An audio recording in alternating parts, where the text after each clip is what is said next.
بسم الله الرحمن الرحيم. الحمد لله رب العالمين، وصلى الله وسلم على سيد المرسلين سيدنا محمد وعلى آله وصحبه وسلم أجمعين. أما بعد، ولي وحان كجرنا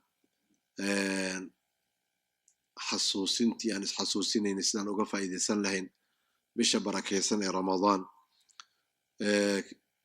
كليبكي نوغو دنبي وحان كسو هذا نقيب كميدا فضلك soomka uu leeyahay waxaan kaloo tilmaam sii wadi doonaa haddana qayb kaloo kamid ah yani fadliga soomku qofka soomay soomka sabab wuxuu u noqdaa inuu gaashaan uga noqdo cadaabka ilaahay subxaanahu wa tacaala. nabiga calayhi salaatu wassalaam wuxuu yidhi الصيام جنة يستجن بها العبد من النار.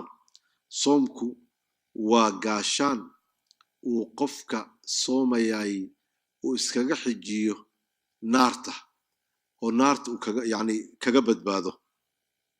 xadiiskaasina waa xadiis xasana oo imaam axmed fi musnadihi uu kusoo saaray. marka waa cadaabka inaan ka badbaadno aad baan u jecelnahay, jannada inaan galnana aad baan u jecelnahay. marka soomku sababna wuxuu u noqdaa jannada gelideedii, wuxuu kaloo sabab u noqdaa cadaabka ka badbaadidiisa oo isagaaba gaashaan kuu noqonaya. sidoo kale xadiis kaloo waxaa jira saxiixa nabiga calayhi salaatu wasalaam uu leeyahay jannada waxaa ka mid ah albaabadeedii baab la yidhahdo alrayaan, yacni baabkaasi ama albaabkaasi waxaa ka gala keliya dadka sooma ayaa ka gala. marka waxaad halkaa kaaga muuqata soomku inuu yahay sababun lidukhuuli aljanna, sabab jannadana ku geliya cadaabkana kaa badbaadiyo inuu yahay.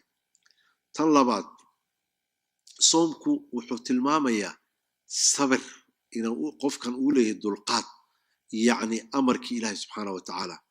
dulqaadkuna waa wax nala amray oo ilaahay subxaana wa tacaala una amray.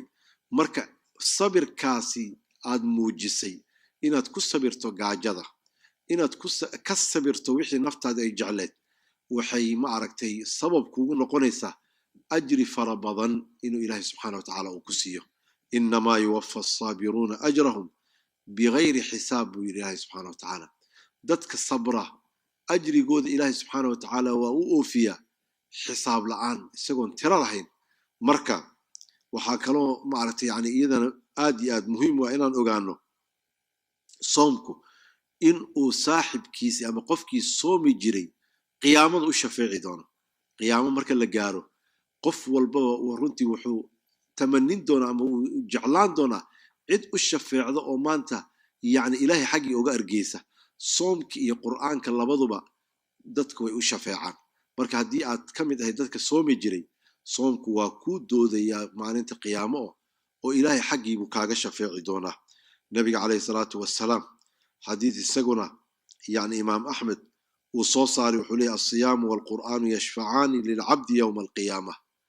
soomka iyo qur'aanka labaduba waxay u shafeecaan addoonka maalinta qiyaamo.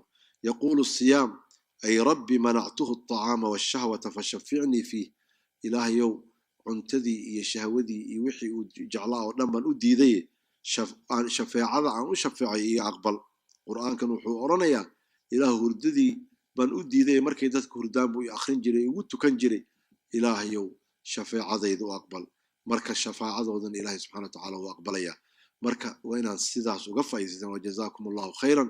ilaahay waxaan weydiisanayaa inuu nawaafajiyo khayrkaas oo uusan maaragtay yani shafaacada qur'aanka iyo shafaacada yani soonka labaduba yani aan helno haddii ilaah yidhaahdo. wajazaakum allahu khayran calaa xusni istimaacikum. والسلام عليكم ورحمة الله وبركاته.